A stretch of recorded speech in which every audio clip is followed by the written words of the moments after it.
Hey everyone, my name is Miguel Reyna, and I'm here with Ply Beach Productions. I will be answering questions today about the films that I have been in and the films that I have produced and directed as well. Let's get into it. So all four co-founders make an appearance in I Have to Go Now. Who gives the better performance, me or Brian Serrano? For I Have to Go Now, you were the most convincing of the four founders, including myself. Who gives the best cameo in all of Playa Beach? Dude, who wrote these questions? Okay, Ryan Shaw wrote these questions because he makes all the cameos in Playa Beach Productions.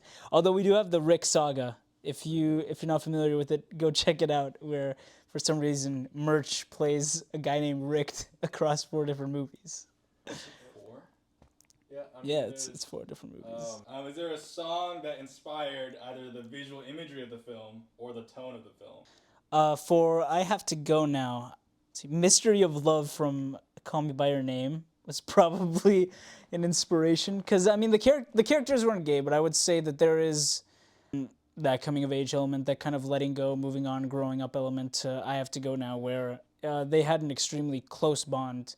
And while there wasn't that kind of intimacy involved, they were like brothers by bond. Flashing Lights by Kanye West was another inspiration, at least for the drug scene. Like that's how I visualized the drug trip scene where Daniel Sanchez overdoses on gluten-free flour cocaine.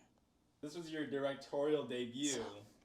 Do you think there's a trademark thing you do director-wise in this film that you'll carry on? I don't like kind of keeping myself captive to a certain type of style at all. I was moving between DPs for the project because we didn't have a lot of people working on it, and at times Ryan was acting as well as DPing. So I would say that keeping the motion in relation to the characters, where the motion of the camera reflects the mood of the character specifically, was very present in the film. Like, we had arc shots, we had a few very interesting low-angle pans, and then of course there was, for Daniel Sanchez, who was a ghost, the camera tricks in which we would pan the camera over and he would disappear behind camera to symbolize that he was dead. Speaking of Daniel Sanchez, how do you think his performance fits into some of the surreal aspects of the film? And do you have a favorite Daniel Sanchez delivery in the movie? Well, shit, man. You're not getting any action. You don't have any friends. So, yeah, and then he also fucked a fridge in the film, and that was pretty funny. Yeah. Unfortunately cut. You also have a very prominent role in the film. How many times did you sleep with the director?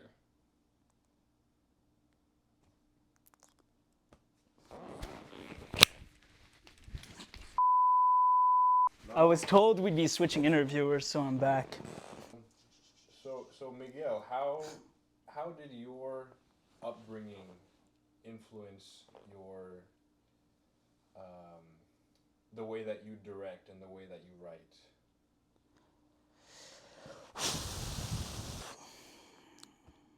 I mean, I would say that I had a very strict upbringing, and at times I would say that, especially from my dad's side of things, I was very restricted in the way I was able to express myself, do that kind of art, and at times, you do want to kind of go to extreme lengths to be able to kind of rebuke that, to be able to rebel against that type of thing. So it was before I turned 21. I'd never drunk or done anything in my life. So obviously, the beginning is very corny. It's very Hollywood. It's very overdone. The overdose scene, I would say that a lot of that was just, in my mind, kind of like the extremes of drug consumption or the extremes of friends having a wild night and it ending poorly.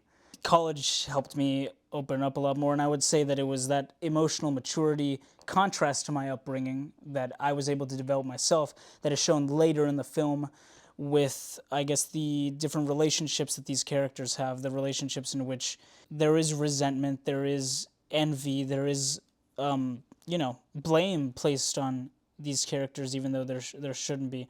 I think that was a part of me that a part of me and the main character was written to be very restricted, and the kind of character in which he really came into himself and he couldn't trust other people because he didn't feel like he could.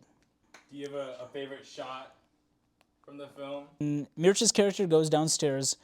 It was on tripod, a little arc movement shot where Mirch is moving through the kitchen and we kind of get a pan of the whole kind of living room kitchen area. It's that movement that lets you live in the space of the characters and you really kind of get to move with the characters. Arc shots, tracking shots are absolutely my favorite because of how you get to live in the space and how you get to move in the space that these characters are interacting with. So I would say that was definitely my favorite shot. How would you say your experience as an actor? How has that influenced your directing? I'm very performance based. I would say honestly, it's detrimental to other aspects of the production sometimes because I'm always thinking about the performance. I'm always thinking about how the actors want to be portrayed on screen.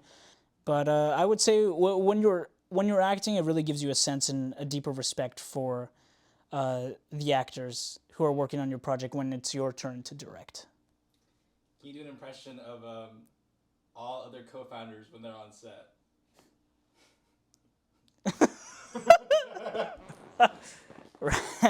Ryan's usually... God, I'm just not sure that would work. No, that's actually a really fire shot. That's really fire. Okay, Mircha. Oh, I don't know if I'm going to be available this weekend. I got to go to the gym.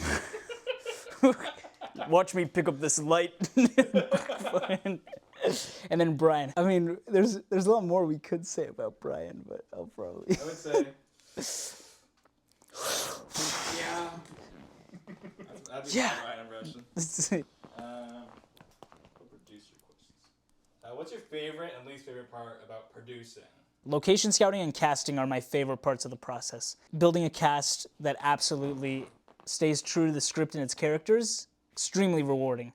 As well as location scouting, you get to find, places that you can film, places that you can't film but still do.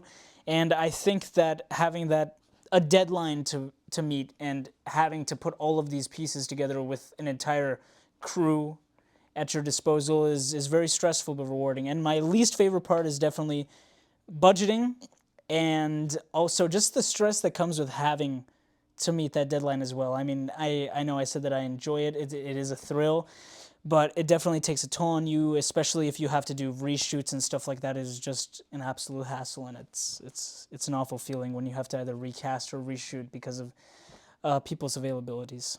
What film do you think is your best assembled cast? March 31st. Absolutely. Thursday, March 31st. That was the first time we ran auditions officially. And Borna and I held off auditions at Tommy's house. And I remember we assembled our list. He had a list. And I remember for some of them, I was just like, no, I don't think that's going to work. So we called all of these people in. We auditioned them in pairs of 2 for chemistry reads. And we probably went through about 20, 30 different combinations before we landed on our top picks. And that cast came together much better than I could have ever imagined. There were some actors that we got last minute, and they were just absolutely perfect for their roles. And I think that it was 3 mini-stories, and each mini-story had such charming chemistry because of the way that these actors interacted with each other. But very rewarding to watch. What has been your favorite role that you've played in Playa Beach history?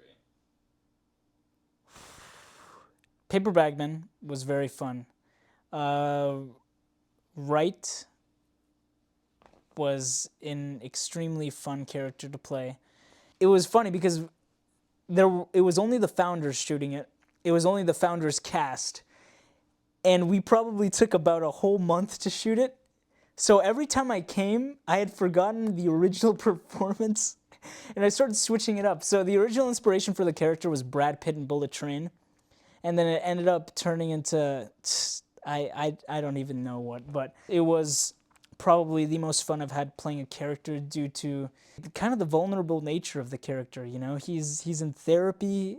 He's about to rob a convenience store. I don't know. It was a mess, but it was fun. Is there a role that was the most challenging to play or the most unlike you personally? Curious Case. Brian. Curious Case for sure. So Curious Case was the first Playa Beach production, and it was Brian's brainchild, where I'm playing a student who just got into UCI from Fresno, and he is kind of suspicious of Asian people. I'll leave it at that.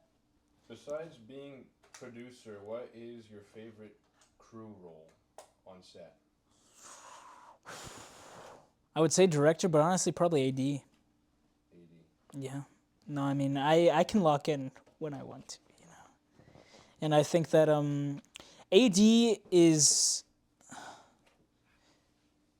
something that requires a lot of sacrifice and a lot of commitment to it. You need to be dedicated to be an AD, and you absolutely have to have that focus. But it is so much more fun than producing, in my opinion, and it is very much more involved on set, I would say. So I prefer the responsibility of assistant director than I do to producer.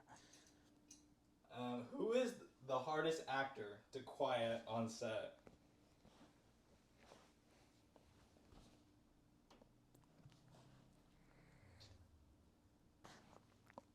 Fuck. If you have Tommy, Braden, and Hunter on a set together, I would say you kind of met your match there. I pray for the director and the AD who have to deal with that. Hunter's a good boy on his own, though. Hunter's a good boy on his own. Cinema pet peeve. What is your biggest cinema pet peeve? Probably quick cuts. I hate quick cuts, especially if or like smash cuts, quick cuts, punching in really quickly. I don't know. I would say anything that Michael Bay does. And what can we expect from Miguel Reyna in the future? What can't you expect from Miguel Reyna?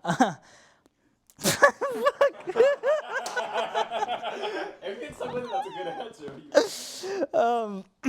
I'm looking forward to doing just about anything on set. I'm always looking to take on any role on set. I really just enjoy being surrounded by like-minded and creative people, and the process is really enjoyable. And I think as long as we continue to make Playa Beach productions, I will be on a Playa Beach production. And I look forward to the future. Yeah.